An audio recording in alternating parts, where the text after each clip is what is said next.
Hi friends, எல்லாருக்கும் வணக்கம். Welcome to Dhana's kitchen. நம்ம இன்றைக்கி சூப்பரான முட்டை மசாலா எப்படி செய்கிறதுன்னு பார்க்க போகிறோம். இப்போ தான் நம்ம சேனலுக்கு வரீங்கன்னா சப்ஸ்கிரைப் பண்ணிட்டு பாருங்கள். அப்போ தான் நான் போடுற வீடியோ உங்களுக்கு உடனுக்குடனே வரும். இப்போ வாங்க வீடியோக்குள்ளே போய் இந்த முட்டை மசாலா எப்படி செய்கிறதுன்னு பார்க்கலாம். ஃபஸ்ட்டு சின்ன வெங்காயம் ஒரு 10 இந்த மாதிரி சின்ன பொடி பொடி நறுக்கி வச்சுக்கோங்க. அடுத்ததாக பெரிய வெங்காயம் 1 இந்த மாதிரி நல்லா பொடி பொடி நறுக்கிக்கோங்க. அப்புறம் கருவேப்பிலை, பச்சை மிளகா, தக்காளி, அப்புறம் கொத்தமல்லி இதெல்லாமே ரெடி பண்ணி வச்சுக்கோங்க. முட்டையும் வேக வச்சுக்கோங்க. நான் 7 முட்டை இன்றைக்கி வேக வச்சுருக்கேன். அவ்வளோதான். இப்போது நம்ம ரெடி பண்ணலாம். இப்போ ஸ்டவ் ஆன் பண்ணிட்டு ஒரு கடாயை வச்சுக்கோங்க. கடாய் நல்லா சூடானதுக்கப்புறம் எண்ணெய் 1.5 டேபிள் ஸ்பூன் அளவுக்கு விட்டுக்கோங்க. இந்த எண்ணெய் நல்லா சூடானதுக்கப்புறம் இது கூட தாளிப்புக்காக கடுகு, உளுத்தம்பருப்பு 1/2 டேபிள் ஸ்பூன் அளவுக்கு சேர்த்திக்கோங்க. இது நல்லா பொரிஞ்சு வரட்டும். பொரிஞ்சு வந்ததுக்கப்புறமா நம்ம கட் பண்ணி வச்சுருக்கிற சின்ன வெங்காயம் அப்புறம் பெரிய வெங்காயம் ரெண்டையும் போட்டுடலாம். இது வதங்கிட்டு இருக்கிறப்பவே இது கூட கருவேப்பிலையும் சேர்த்திக்கோங்க. சேர்த்திட்டு எல்லாத்தையும் நல்லா வதக்குங்க. எல்லாமே நல்லா வதங்கி வெந்து வரணும். அப்போ தான் முட்டை மசாலாவுக்கு டேஸ்ட் நல்லாயிருக்கும். இப்போ இது கூட அடுத்ததாக பச்சை மிளகா 3 பச்சை மிளகா இந்த மாதிரி கீறிட்டு சேர்த்திக்கோங்க. இப்போ இதுவும் நல்லா வதங்கி வரட்டும்.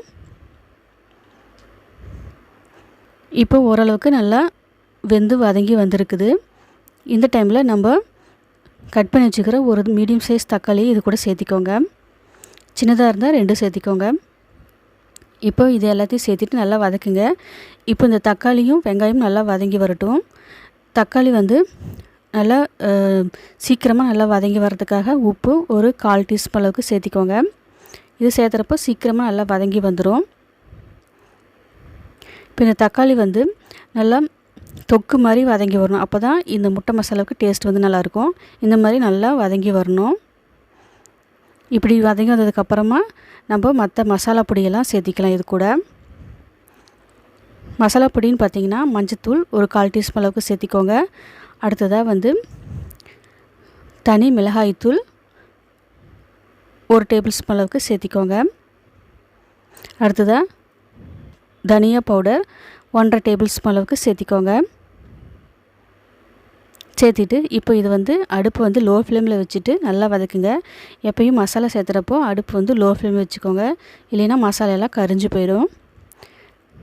இப்போ இது நல்லா வதக்குங்க. இதோட நல்லா வதங்கினதுக்கப்புறமா அடுத்ததாக நம்ம இதோட பச்சைத்தன்மை போய் நல்லா வதங்கி வரத்துக்காக இதுக்கு தண்ணி கொஞ்சம் சேர்த்திக்கலாம்.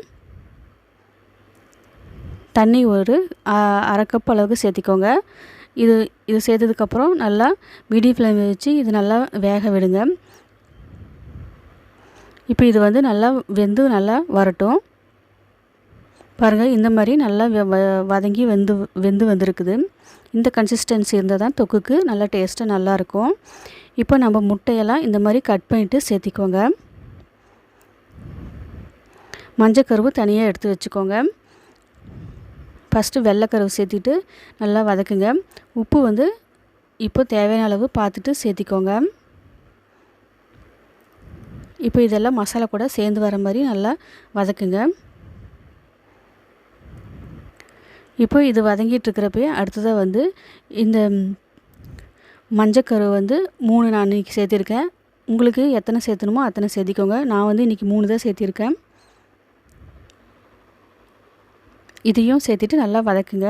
ஒரு 3 நிமிஷம் 2 நிமிஷம் நல்லா வதக்குங்க. அப்போ தான் மசாலா எல்லாம் இறங்கி வரும் முட்டை கூட. இப்போ நல்லா கலந்து விட்டாச்சு. கொஞ்சம் நேரம் அடுப்புலையே வேகட்டும். அவ்வளோதான். இப்போ பாருங்கள், மசாலா நம்மளுக்கு சூப்பராக ரெடி ஆயிடுச்சு. அவ்வளோதான். இப்போ ஸ்டவ் ஆஃப் பண்ணிடுங்க. நம்மளுக்கு மசாலா முட்டை மசாலா இப்போ ரெடி ஆயிடுச்சு. இப்போ நறுக்கிய கொத்தமல்லியே தூவிக்கோங்க. அவ்வளோதான். இப்போ எல்லாத்தையும் நல்லா கலந்து விட்டுக்கோங்க. மெதுவாக முட்டை உடையாமல் நல்லா கலந்து விட்டுக்கோங்க. இப்போ சர்விங் பவுலில் சர்வ் பண்ணலாம். இதே மாதிரி நீங்களும் முட்டை மசாலா செஞ்சு பாருங்கள். டேஸ்ட் ரொம்ப சூப்பராக இருக்கும். இது ரசம் சாதம், சாம்பார் சாதம், சப்பாத்தி கூட அப்புறம் தயிர் சாதம் கூட சாப்பிட ரொம்ப நல்லாயிருக்கும். நாளைக்கு இன்னொரு வீடியோவில் பார்க்கலாம். தேங்க்யூ ஃபார் வாட்சிங்.